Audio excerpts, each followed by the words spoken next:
नमस्कार सगळ्यांना. आपण भाग 2 बघतोय शेतकऱ्याच्या असूडच्या पी-वाय-क्यू अनालिसिसचा. तर काल आपण 2016 पर्यंत बघितलं. आता 17 पासून पुढे आपण बघूयात. तर आता काय प्रश्न आहे, 20 मार्कांना आलेला प्रश्न आहे बघा. शेतकऱ्यांच्या अवनस्थितीची अनेक कारणे प्रामुख्याने धर्म आणि राज्य या संस्थेशी निगडीत आहेत. हा महात्मा फुले यांचा विचार शेतकऱ्यांचा असूड मधून कसा व्यक्त झालेला आहे ते स्पष्ट करा. आपण 2015ला एक प्रश्न आला होता, त्याच्यामध्ये त्यांनी काय विचारलेलं, मूलगामी मीमांसा करायला सांगितली होती त्यांनी, बरोबर. कशाची? शेतकऱ्यांच्या अवनस्थितीची. इथे ते स्वतः सांगतायत की अवनस्थितीची जी कारणे आहेत ती प्रामुख्याने काय आहेत, तर धर्म आणि राज्य संस्थांशी निगडीत आहेत. असा जो विचार आहे तो कसा व्यक्त झाला, प्रश्न तोच आहे. म्हणून खूपदा असं म्हणतात की ऑप्शनल पेपरमध्ये प्रश्न रिपीट होतात. तर तुम्हाला जर का 2015चं उत्तर व्यवस्थित लिहिता आलं आणि 17ला तुम्ही पेपर दिला, तर तुम्ही 17चा व्यवस्थित तुम्ही उत्तर लिहू शकता, कारण की तुमच्याकडे ते मुद्दे आहेतच, कारण तुम्हाला कारण माहिती आहेत.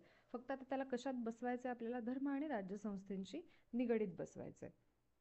तर इथे आपण काय म्हणू शकतो, तर ओळख म्हणून ओळखीमध्ये आपण काय लिहू शकतो, तर शेतकऱ्याचा असूड या ग्रंथामध्ये शेतकऱ्यांच्या च्या परिस्थितीचे विश्लेषण महात्मा फुले करतात. त्यांनी शेतकऱ्यांच्या दारिद्र्याचे आणि शोषणाचे मुख्य कारण धर्म आणि राज्यसंस्थांना ठरवलं आहे. म्हणजे जो प्रश्न दिला आपल्याला ओळखीमध्ये, ते तसेच शब्द लिहायचे आहेत, फक्त अजून व्यवस्थित पद्धतीने लिहायचे आहेत. मग महात्मा फुले यांचं असं मत होतं की धर्मसंस्था आणि राज्यव्यवस्था यांच्यामुळे काय झालं, तर यांमुळे शेतकऱ्यांना अज्ञान, अंधश्रद्धा, शोषण आणि अन्याय ह्या चक्रामध्ये अडकवलं गेलं. कशा कशाच्या चक्रात अडकले? अज्ञान, अंधश्रद्धा, शोषण आणि अन्याय. ठीक आहे. तर या चक्रामध्ये शेतकरी अडकल्या आणि त्यामुळे त्यांची सामाजिक आणि आर्थिक उन्नती राहिली किंवा अडखळल्या गेली, असं आपण म्हणू शकतो. तर ही आपण ओळखीमधला हा आपण मुद्दा इथे लिहू शकतो. ठीक आहे, की या पुस्तकामध्ये अशा अशा पद्धतीने बोलल्या गेलंय आणि या चक्रामध्ये अज्ञान, अंधश्रद्धा, शोषण आणि अन्यायाच्या चक्रामध्ये शेतकरी अडकला. मग आता पुढे पुढे आपण काय लिहिणार, तर पहिला पॉईंट आपल्याला काय लिहायचा आहे, तर इथे धर्म आणि राज्य विचारलंय. पहिला आपण पॉईंट लिहिणार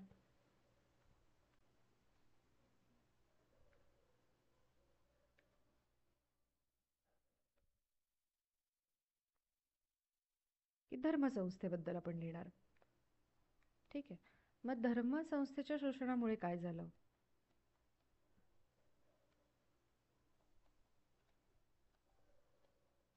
शेतकऱ्यांची अवनती.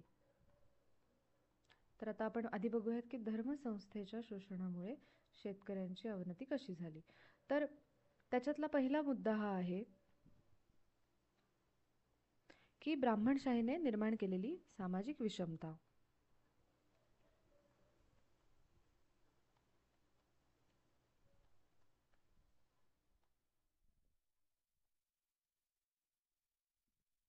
सामाजिक विषमता.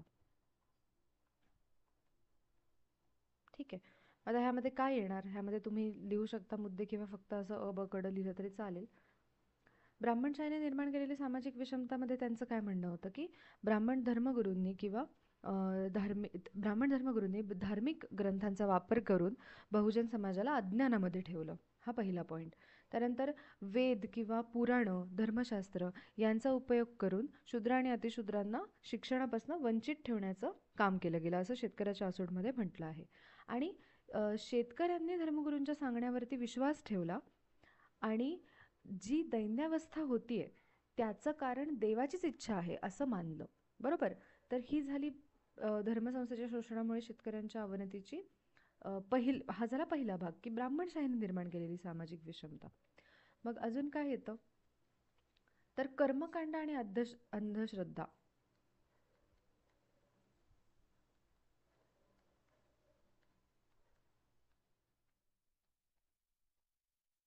यांचा गैरफायदा. ठीक आहे. म्हणजे यांचा वापर करून घेण्यात आलेला गैरफायदा, कर्मकांड आणि अंधश्रद्धा. मग ह्याच्यामध्ये आपण जसं वाचलं होतं प्रस्तावनेमध्ये, की मंदिर, दानधर्म किंवा कुंडली, ह्या सगळ्या गोष्टी, व्रतवैकल्य, यात्रा, तर यांसाठी गरीब शेतकऱ्यांकडनं खूप मोठ्या प्रमाणामध्ये पैसा वसूल केला जायचा. मग हे जे धार्मिक विधी होते याच्यामध्ये धनाचं किंवा जे पैशाचा खर्च व्हायचा, त्याच्यामुळे शेतकरी अजून गरीब होऊ लागला.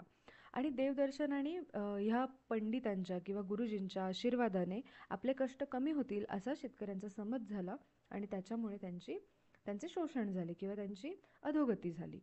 ठीक आहे. मग अजून काय, की धर्मामुळे अजून काय झालं, तर शिक्षणापासून वंचित राहिला समाज.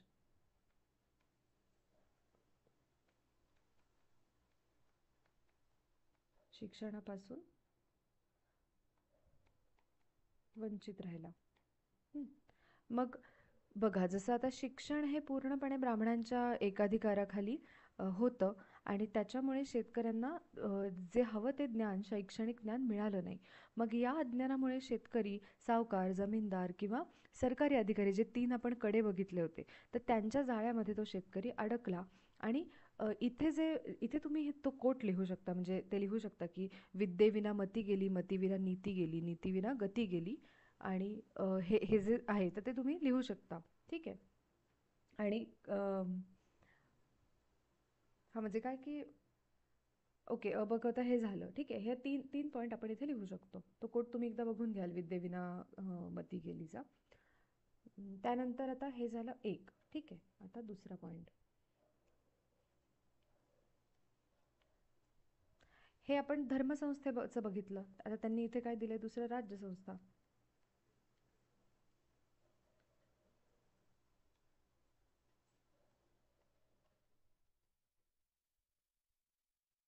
राज्यसंस्थेच्या शोषणामुळे शेतकऱ्यांची अवनती.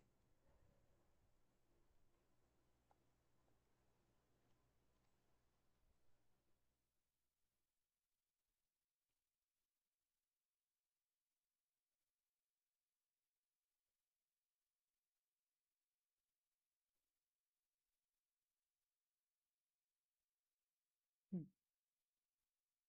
तर बघा, राज्यसंस्थेचं शोषण म्हणजे काय येतं, सगळ्यात पहिले काय येणार, की जे महसूल धोरण होतं, म्हणजे काय, की ब्रिटिश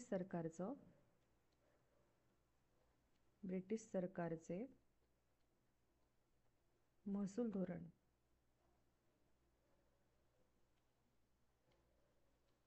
बरोबर. मग त्यामध्ये काय, की बघा, तुम्ही त्या पुस्तकामध्ये महात्मा फुले असं म्हणतात, की त्यांनी महसुलाच्या धोरणावरती खूप टीका केली आहे.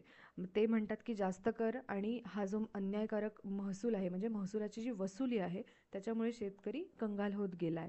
आणि शेतकरी हा स्वतःच्या कष्टाने अन्न पिकवतो, पण त्याचं जे फळ आहे ते सरकार आणि सावकार खातात, असं ते त्या पुस्तकामध्ये ते सांगतात. ठीक आहे.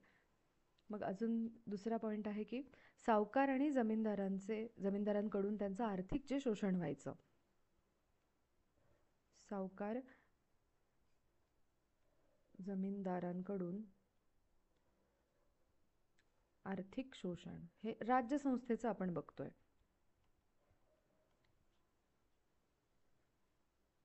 मग ह्याच्यामध्ये काय, की जसं आपण बघितलं, सावकार मोठ्या व्याजानं कर्ज द्यायचे, आणि मग त्यामुळे शेतकरी कायमच ते कर्जबाजारीच राहायचे. त्यानंतर त्यांना शेती गहाण ठेवायला लागायची, आणि त्यांचं जे स्वातंत्र्य आहे तर ते पूर्ण सावकारांच्या हातामध्ये जायचं. आणि हे जे जमीनदार होते, इनामदार होते, तर हे सरकारच्याच मदतीने शेतकऱ्यांची पिळवणूक करायचे. म्हणून त्याच्यात राज्यसंस्थेचा वाटा आहे ह्या शोषणामध्ये. आणि अजून एक काय आपण लिहू शकतो, तर प्रशासनाची निष्क्रियता इथे आपल्याला दिसते.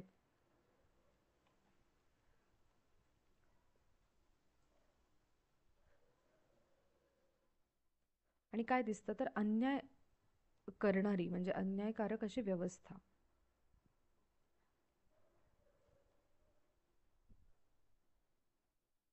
ठीक आहे.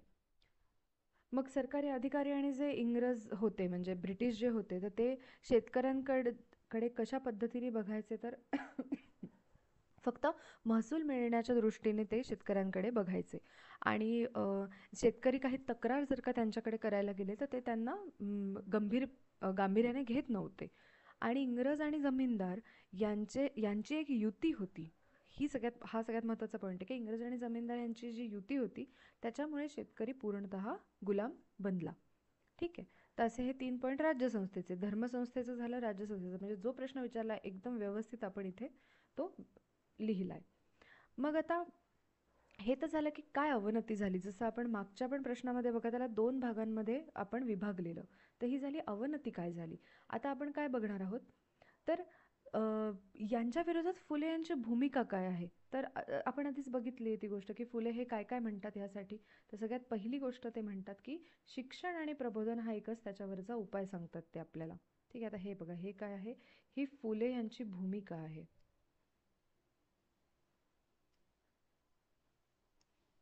ठीक आहे. फुले यांची भूमिका यामध्ये आपण आता बघतोय.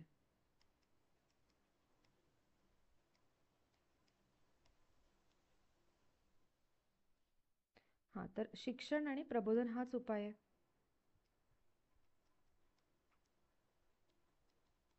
तुम्ही आता लिहिताना जेव्हा तुम्ही हेडिंग देता तेव्हा मी तुम्हाला एक गोष्ट सांगते, एक मिनिट.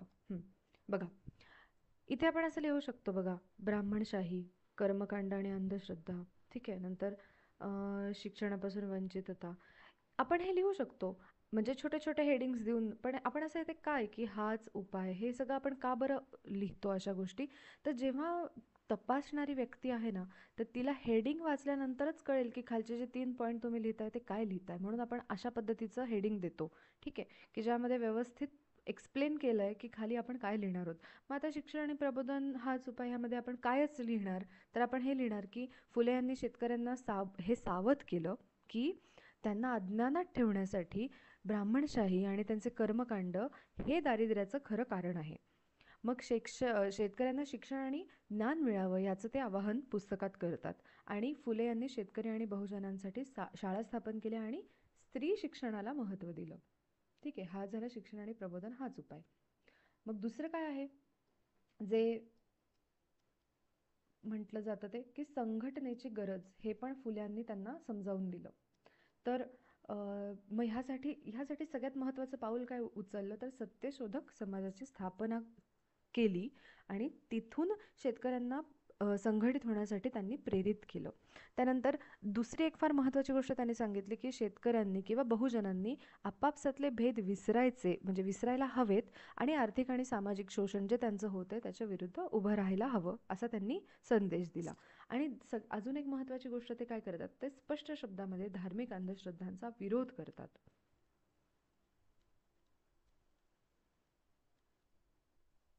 धार्मिक अंधश्रद्धांचा विरोध. मग यामध्ये त्यांनी सांगितलं की देवधर्म आणि ब्राह्मण यांच्या नावाखाली चालणारे जे कर्मकांड आहेत त्याचा मी स्पष्टपणे विरोध करतोय.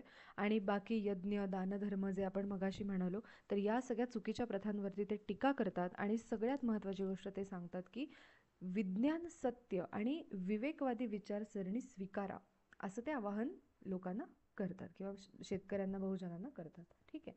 तर आपण बघा, तुम्ही 2 भागांमध्ये आपण ह्याला विभागलं.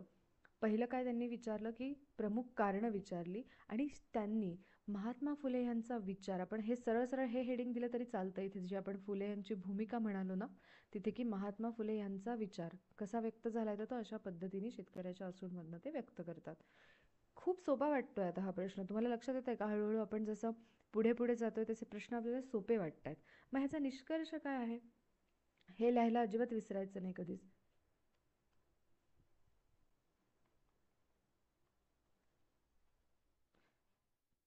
तर याचा निष्कर्ष असा आहे की महात्मा फुले शेतकऱ्याच्या अचूक ग्रंथामधून धर्म आणि राज्यसंस्था कशा प्रकारे शेतकऱ्यांना अज्ञानात आणि दारिद्र्यामध्ये ठेवतात याचं स्पष्ट चित्रण आपल्याला दिसतं किंवा ते करतात.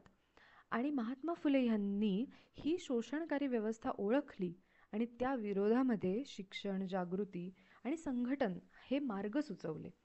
आणि अजून एक महत्त्वाची गोष्ट की फुले यांचा जो हा विचार आहे तो पुढे सामाजिक क्रांतीच्या चळवळीला प्रेरणादायी ठरलं. आणि त्याचं एकच उदाहरण आपल्याला जे माहिती आहे, आंबेडकर. तर त्यांनी हा विचार पुढे नेला त्यांचा. आणि म्हणून असं म्हणतात की शेतकऱ्याचा असूड हा फक्त एखाद्या विशिष्ट काळातला ग्रंथ नाहीये, तर तो आजही सामाजिक अन्याय आणि शोषणाविरोधातील लढ्याला दिशादर्शक आपल्याला ठरतो.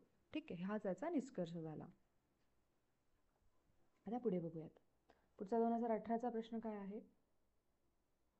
तुम्ही बघा आता, हा किती फेवरेट शब्द आहे, अवनत स्थिती. आता मागचे पॉईंट, 2 प्रश्नांचे पॉईंट जरी तुम्ही काढले तरी सुद्धा ह्याच्यामध्ये 15 पैकी 9 ते 13 मार्क तुम्ही आरामात मिळवू शकता. त्याच्याहून जास्तच मिळवू शकता, पण UPSC त्याच्याहून जास्त देत नाही. तर 9 ते 13 मार्क तरी आपण ह्यामध्ये मिळवू शकतो, इतकं चांगलं आपण उत्तर लिहू शकतो. ठीक आहे. मग आता त्यांनी इथे काय विचारलं, महात्मा फुले यांनी शेतकऱ्याचा असूड मध्ये त्या काळातल्या शेतकऱ्यांच्या अवनस्थितीचे वर्णन केले आहे, हे ते सांगतायत, हे स्टेटमेंट आहे. या विधानाचा परामर्श घ्या, असा प्रश्न आहे. ठीक आहे. मग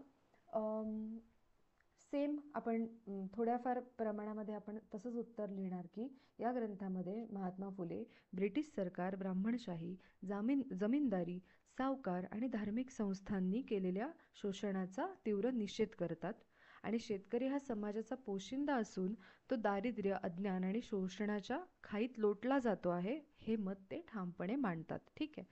प्रत्येक प्रश्नाचं जे शेवटचं स्टेटमेंट असतं, चर्चा करा, स्पष्ट करा किंवा मत सांगा, परामर्श घ्या, यावरून आपल्याला ना इंट्रोडक्शन ठरतं. मी जे तुम्हाला इंट्रोडक्शन सांगतेय ते प्रत्येक प्रश्नाचं वेगळं मी सांगतेय, तर तुम्ही जर का व्यवस्थित ऐकलत किंवा लिहून घेतलं तर हे झालं इंट्रोडक्शन. मग आता परत पहिले जसं आपण पहिल्या ह्याच्यामध्ये केलंय की त्यांच्या अवनस्थितीची कारणं बघूयात आपण आता.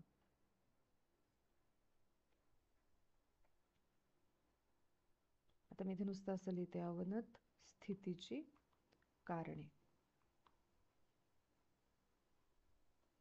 मग पहिलं कारण काय आहे, आर्थिक शोषण.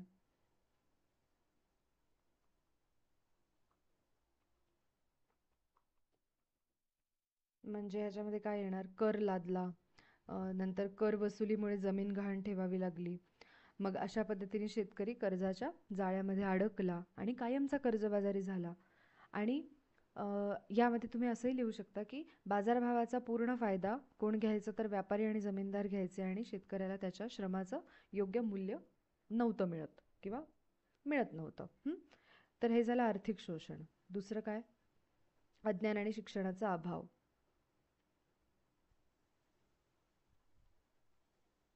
3 प्रश्न सारखे आले आहेत म्हणून आपले पॉईंट थोडेसे सारखे वाटत आहेत. अज्ञान आणि शिक्षणाचा अभाव. मग यामध्ये पुन्हा तेच की एकाधिकार मिळवला ब्राह्मणशाहीनी आणि शूद्र आणि अतिशूद्रांना शिक्षणापासून वंचित ठेवलं.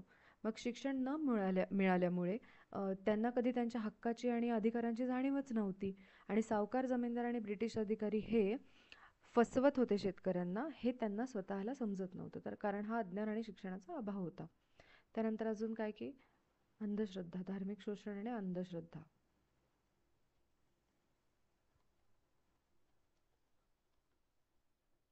आता तुम्ही सांगू शकता पॉईंट ह्याचा काय. 3 पॉईंट येतील, 3-4 पॉईंट येतील. की पहिलं आहे की धर्मगुरूंनी काय केलं, तर ब्राह्मण धर्मगुरूंनी शेतकऱ्यांना कर्मसिद्धांत शिकवला. त्यामुळे त्यांना आपल्या दारिद्र्याचे खरं कारणच कळलं नाही. दुसरं आहे दान, धर्म, यात्रा ह्यांमध्ये पैसा खर्च करून ते अधिक गरीब होत होते. अजून आपण म्हणू शकतो की मंदिर आणि पुजाऱ्यांच्या ह्या कर्मकांडांमुळे समस्या ज्या सुटायच्या त्याच्याऐवजी त्या वाढत गेल्या, असं इथे आपल्याला दिसतं. अजून एक पॉईंट आहे, काय राहिलं याच्यात, आर्थिक शोषण झालं, शिक्षणाबद्दल झालं, आर्थिक शोषण, धार्मिक शोषण, शिक्षण. सामाजिक विषमता राहिली, सामाजिक विषमता व अन्याय. मग सामाजिक विषमता आणि अन्यायामध्ये काय की समाजाचा, म्हणजे आपण जसं वर बघितलं की पोशिंदा होता, तर हा समाजाचा कणा होता, तरी पण त्याला खालच्या स्तरावरती ठेवल्या गेलं आणि जातीपातीच्या व्यवस्थेमुळे त्यांना कोणतेही अधिकार नव्हते आणि ब्रिटिश अधिकारी आणि जमीनदार एकत्र येऊन त्यांच्यावरती अन्याय करत होते. ह्या पद्धतीची सामाजिक विषमता त्यांनी बघितली. ठीक आहे, तर ही कारणं झाली. आता वर्णन.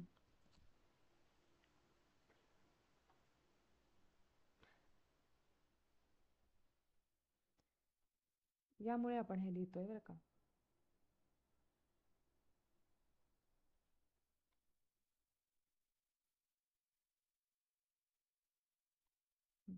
आता वर्णन तुम्ही पूर्ण लिहा. शेतकऱ्याच्या असूडमधील शेतकऱ्यांच्या स्थितीचे वर्णन. मग वर्णन म्हणजे पहिलं त्यामध्ये काय वर्णन केलं गेलंय, तर शेतकऱ्याचे श्रम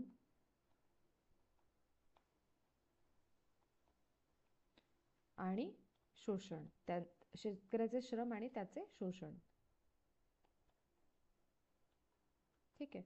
मग आता इथे काय लिहिलंय, वर्णन काय केलंय, की महात्मा फुले असं नमूद करतात की शेतकरी रात्रंदिवस राबतो, घाम गाळतो आणि तरीसुद्धा तो उपाशी राहतो. तर त्याचे जे कष्ट आहेत ते सत्ताधारी जमीनदार आणि सावकार लुटून देतात. हे वर्णन त्यांनी इथे शेतकऱ्याच्या श्रमाचं आणि त्याच्या शोषणाचं केलंय. मग शिक्षणापासूनची वंचितता. त्यामध्ये ते असं म्हणतात की शिक्षणापासूनची वंचितता. मग त्यामध्ये ते असं म्हणतात की शेतकऱ्याला शिक्षण मिळालं नाही म्हणून तो अंधश्रद्धाळू राहिला आहे आणि ब्राह्मणशाहीमध्ये तो सापडला, म्हणजे त्या विळख्यात तो सापडला आणि शिक्षण नसल्याने तो आपल्या हक्कांसाठी लढू शकत नाहीये.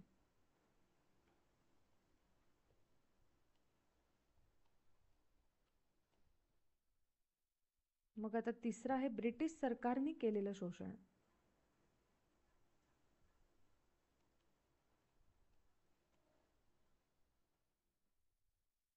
तर फुले ब्रिटिश सरकारच्या विरुद्ध तर त्यांच्या ज्या ते धोरणं आहेत त्या धोरणांवरती ते टीका करतात आणि ब्रिटिश अधिकारी हे भारतीय जमीनदारांची संगनमत करतात आणि शेतकऱ्यांची पिळवणूक करतात असं ते म्हणतात.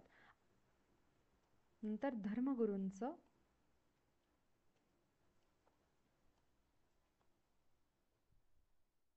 धर्मगुरूंची फसवेगिरी असं लिहू आपण इथे.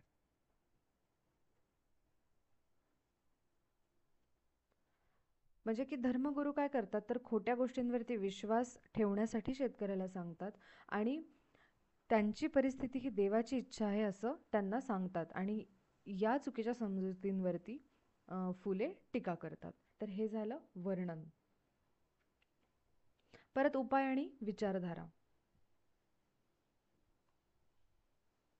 मुद्दा कुठलाच सोडायचा नाही, जे आहे ते प्रत्येक मुद्दा आपल्याला इथे लिहायचा आहे. ठीक आहे. उपाय आणि विचारधारा. मग उपाय आणि विचारधारामध्ये सगळ्यात पहिला उपाय काय आहे, शिक्षण हाच खरा उपाय. बरोबर. दुसरं संघटन, आपण वरच बघितलं आता. शिक्षण हाच खरा उपाय. मग इथे तुम्ही संघटन आणि सत्यशोधक समाज लिहू शकता, म्हणजे पॉइंट वाचण्याची गरज न पडावी म्हणून. त्यानंतर उपाय आणि विचारधारांमध्ये दुसरं अजून काय येऊ शकतं की धार्मिक धर्मगुरूंवरती किंवा धार्मिक पाखंडांवर म्हणू आपण, धार्मिक पाखंडावरती हल्ला दिसतो आपल्याला, ही विचारधारा दिसते. ठीक आहे. तर ह्या 3 गोष्टी लिहिल्या तरी बास होईल.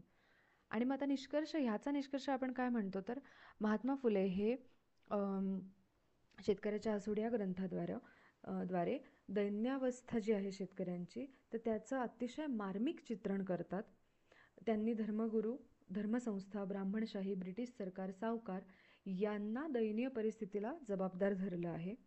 त्यानंतर परत तेच की या पुस्तकामुळे समाजाला शोषण आणि अन्यायाविरुद्ध आवाज उठवण्याची प्रेरणा मिळते आणि मग तो आजच्याही सामाजिक परिवर्तनाच्या प्रक्रियेमध्ये महत्त्वपूर्ण असा मानलेला ग्रंथ आहे असं आपण ह्यात लिहू शकतो. ठीक आहे.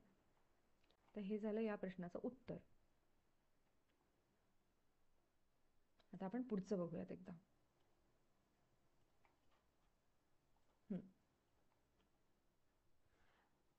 महात्मा फुले यांनी ब्राह्मण्य मानसिकतेच्या वर्णवर्चस्वाविरुद्ध जो ऐतिहासिक संघर्ष केला त्याची सार्वजनिक सत्यधर्म, हे सामधर्म लिहिलंय त्यांनी, सार्वजनिक सत्यधर्म या ग्रंथाच्या माध्यमातून ओळख करून द्या.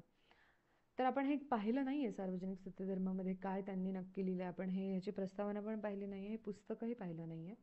पण त्याच्यात त्यांनी काय विचारलंय, ब्राह्मण्य मानसिकतेच्या वर्णवर्चस्वाविरुद्ध जो ऐतिहासिक संघर्ष केला तर त्याची ओळख त्यांनी आपल्याला विचारली आहे. आता मी तुम्हाला साधारणपणे सांगते हे काय आहे, नंतर आपण ही प्रस्तावना व्यवस्थित घेऊयात. तर बघा, अ, या पुस्तकामध्ये सार्वजनिक सत्यधर्मामध्ये ही जी ब्राह्मण्य मानसिकता आहे, तर या वर्णवर्चस्वाला ते आवाहन करतायत. मग हा खूप महत्त्वपूर्ण ग्रंथ मानला जातो, कारण की यामध्ये त्यांनी सगळ्यात महत्त्वाच्या काय गोष्टींबद्दल टीका केली, तर जाती व्यवस्था, ब्राह्मणशाही आणि धार्मिक पाखंड.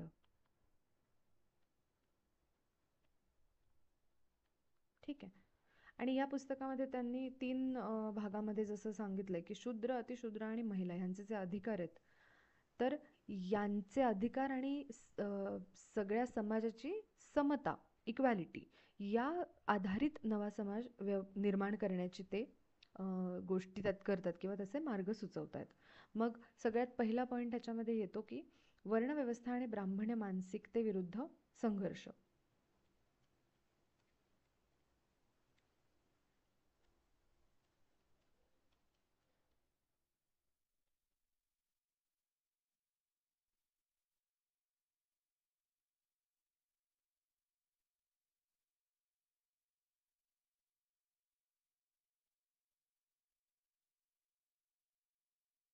मग त्यामध्ये त्यांनी ह्याचे पण परत सब पॉईंट्स तुम्हाला देते.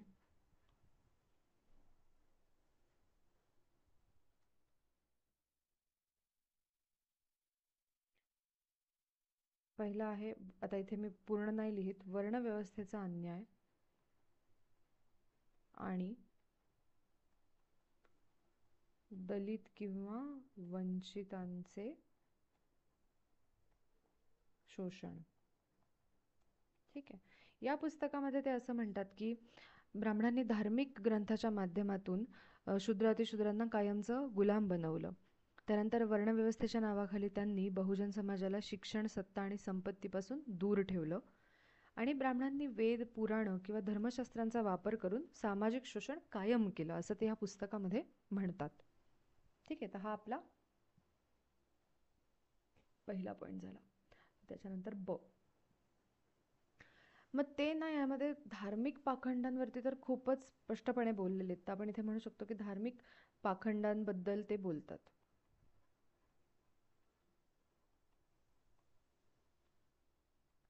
हल्ला. मग तसंच की ब्राह्मण धर्मगुरूंनी स्वतःच्या फायद्यासाठी ह्या सगळ्या प्रथा अ, अ, प्रचलित केल्या. जसं कर्मकांड, यज्ञ, उपवास किंवा तीर्थयात्रा ह्या प्रथा.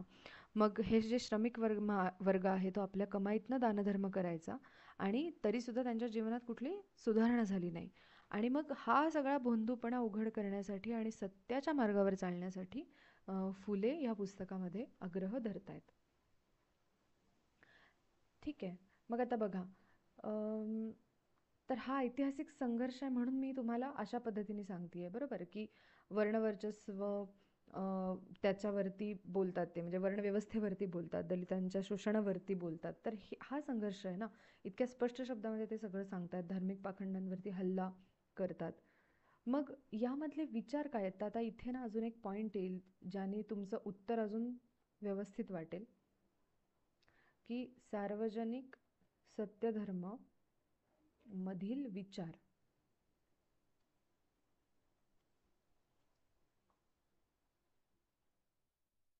मग कुठले कुठले विचार आहेत? तर सगळ्यात पहिले ते ह्या पुस्तकानंतर आपल्याला लक्षात येतं, की मानव धर्माची संकल्पना हे पुस्तक मांडतं.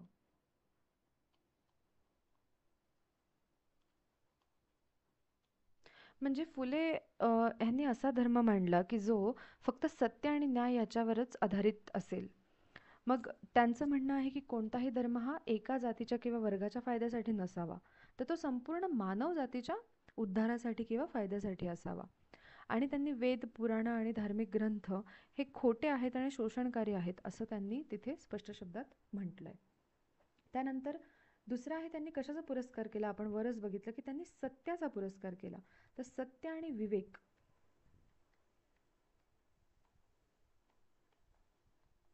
सत्य आणि विवेकवादाचा ते ह्या पुस्तकातून पुरस्कार करतात. म्हणजे त्यांचं असं म्हणणं आहे की चमत्कार किंवा देवदेवता ह्यांच्यावरती विश्वास ठेवू नका, त्याऐवजी तुम्ही विज्ञान आणि तर्कावरती विश्वास ठेवा आणि त्यातनं पुढे जा. याची किती गरज आहे हे ते ह्या पुस्तकातनं सांगतात.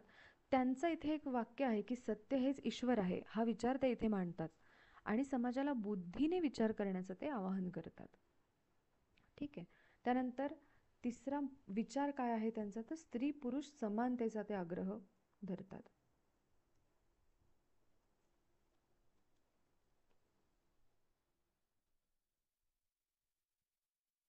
म्हणजे काय की स्त्रियांना शिक्षण मिळायला हवं किंवा स्वातंत्र्य मिळायला हवं, कारण की त्या एका संपूर्ण समाजाच्या उन्नतीसाठी महत्त्वाचा घटक आहेत समाजातला. मग स्त्रियांनी धर्म आणि समाजव्यवस्थे म्हणजे स्त्रियांना काय झालंय की धर्म आणि समाजव्यवस्थेनं त्यांना गुलाम केलंय आणि त्यामुळे त्या मागासलेल्या राहिल्या आहेत, असं ते या पुस्तकामध्ये बोलतात. त्यानंतर ब्राह्मणशाहीच्या वर्चस्वाला आव्हान.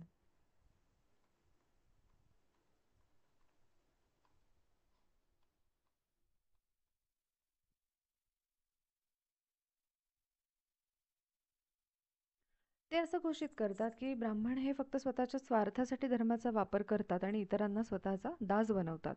आणि त्यांनी सत्यशोधक समाजाच्या माध्यमातून असा जो जातीभेदाच्या विरहित समाज आहे किंवा बंधुभावावरती आधारित अशा समाजाची कल्पना ते ह्या पुस्तकाद्वारे मांडतात.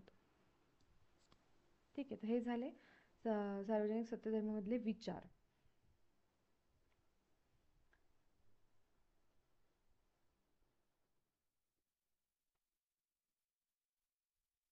मग आता हे सार्वजनिक सत्यधर्म पुस्तक आणि सामाजिक परिवर्तन.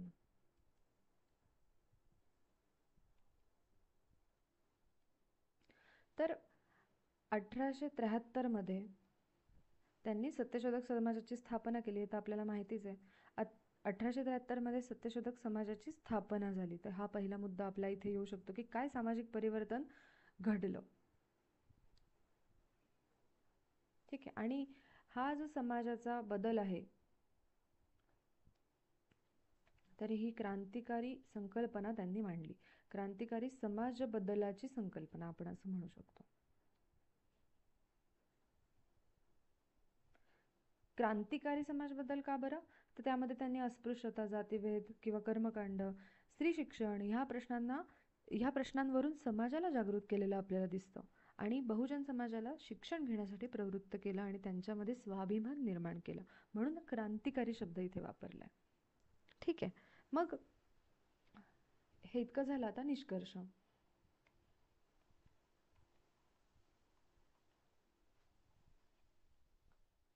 निष्कर्ष असा आहे की हा फक्त ग्रंथ नाही आहे, तर हा समाजव्यवस्थेतल्या मोठ्या क्रांतीचा प्रारंभबिंदू ठरतो.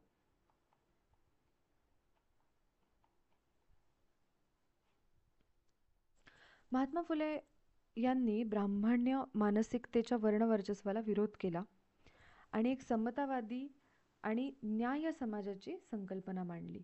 ठीक आहे. त्यांनी अंधश्रद्धा, जातीभेद आणि स्त्री शोषण ह्या सगळ्या कर्मकांड या गोष्टींना विरोध करून मानवतावादी विचार रुजवले.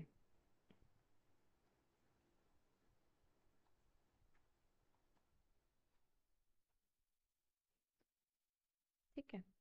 तर हा आपल्याला निष्कर्ष इथे लिहू शकतो आपण. प्रश्न काय होता कळाला तुम्हाला? ब्राह्मण्य मानसिकतेच्या वर्चस्वाविरुद्ध जो ऐतिहासिक संघर्ष केला आणि याची ओळख आपण करून घेतली, बरोबर? तर हा झाला.